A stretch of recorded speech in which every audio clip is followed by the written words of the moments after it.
नमस्कार साथियों, मैं डॉक्टर मुकेश गर्ग। जरा सोचिए में आपका हार्दिक स्वागत है। साथियों, राजनीतिक हालात आपके सामने हैं।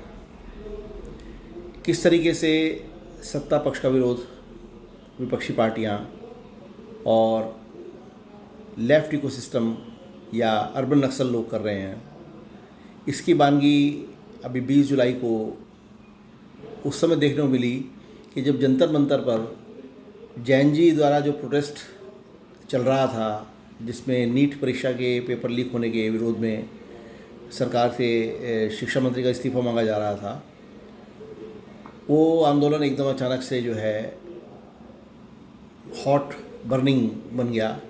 वो क्यों बन गया? क्योंकि उसमें विपक्षी दलों ने अपनी पूरी जान झोंक दी। उनके साथ ऐसे तत्व घुसा दिए गए उस आंदोलन के अंदर जिनका कहीं भी कोई छात्रों से कोई वास्ता नहीं था। सभी राजनीतिक पार्टियां वहां पहुंच गई, सभी ने अपने अपने लोग वहां भेज दिए। माहौल एकदम से बिगड़ गया।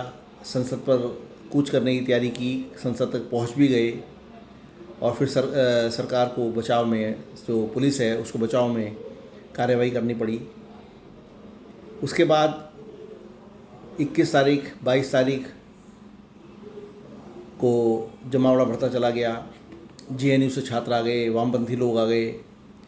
नरेंद्र मोदी जी को गंदी गंदी भद्दी भद्दी गालियाँ, अश्लील कमेंट्स उनके ऊपर किए गए और राहुल गांधी जी ने तो हद ही कर दी।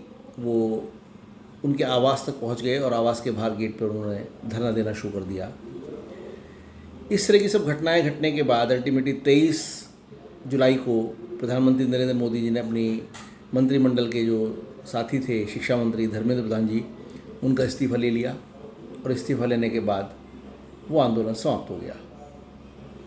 आंदोलन तो समाप्त हो गया, लेकिन हमारे leader of opposition Rahul Gandhi ji ने संसद को एक भी दिन नहीं चलने दिया। उनकी मांग ये थी कि जो छात्रों का आंदोलन चल रहा था उस पर लाठीचार्ज क्यों किया गया, उस पर गोलियां क्यों चलाई गई, पैलेट गन क्यों चलाई गई और किसने उसके आदेश दिए।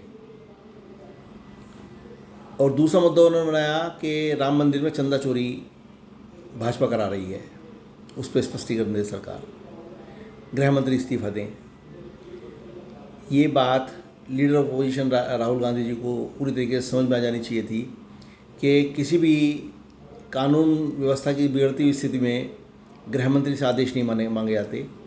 जो वहाँ ड्यूटी मजिस्ट्रेट होते हैं, यानी जो डीसीपी होते हैं, जो कार्यपालक मजिस्ट्रेट होते हैं, उनको सब अधिकार होते हैं कि वो किस तरह का निर्णय लें और कैसे वो उस समय की परिस्थिति को टैकल करें।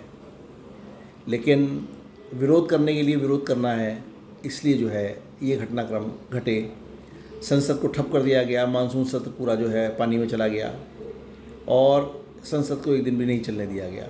हालांकि सरकार ने 1 दर्जन से ज़्यादा कानून बना लिए वहाँ पे बिना विपक्ष के, लेकिन ये कानून बनाना कोई कानून बनाना नहीं होता, क्योंकि इन पर कोई बहस नहीं हुई है। और उसका नतीजा ये हुआ कि वंदे मातरम के ऊपर जो बना कानून है उस पर उसको पास होने के बावजूद भी कांग्रेस मुख्यालय में 15 अगस्त को जो राष्ट्रगान का जो पाठ हो रहा था, उसके बीच में ही जो उनके शीर्ष नेता हैं वो कार्य इसको बंद करने का, राष्ट्रगान को बंद करने की बात करने लगे, जिससे एक नया विवाद छिड़ गया। साथियों, प्रधानमंत्री मोदी जी ने 15 अगस्त को जो बात दिमागी नक्सल की बात रखी, वो एक नया शब्द उन्होंने दे दिया है। जिस तरीके से विपक्षी दल अर्बन नक्सल और जिस तरीके से लेफ्ट इकोसिस्टम एक नई क्लास बना चुका था अंधभक्तों के नाम से, मोदी के साथ जो देने वाले लोग हैं, मोदी के फेवर में बोलने वाले लोग हैं, उनको अंधभक्त कहा जाने लगा। उसी तरीके से मोदी जी ने उनका विरोध करने वालों का नाम दिमागी नक्सल रखा। ये टर्म बिल्कुल सही प्रतीत होती नज़र आई, क्योंकि उसका तुरंत जवाब कांग्रेस के पी चिदम्बरम जी ने दिया। उन्होंने कहा मैं दिमागी नक्सली हूँ। उनका जवाब केजरीवाल ने दिया कि मैं दिमागी नक्सली हूँ।